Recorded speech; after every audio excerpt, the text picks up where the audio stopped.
Viewers, welcome back to my channel. আবার চলে এসেছি একটা ঝকঝকে তকতকে স্যানিটাইজার ব্লগ নিয়ে।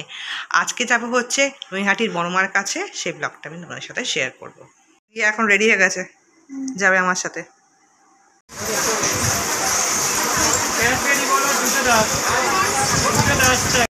এই দেখো মিয়া মোড়েতে এসছে, দিয়ে এখন পিৎজা খাচ্ছে।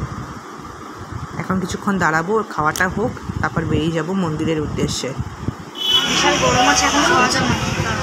এই যে আমরা দাঁড়িয়েই আছি, এখন হচ্ছে নৈহাটি প্ল্যাটফর্মের বাইরে।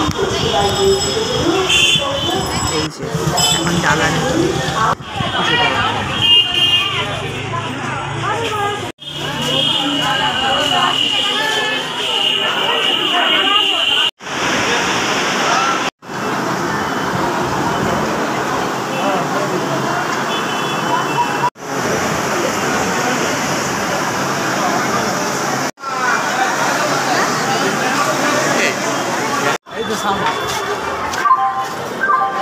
যাত্রীরা অনুগ্রহ করে শুনবেন, ট্রেন নম্বর 318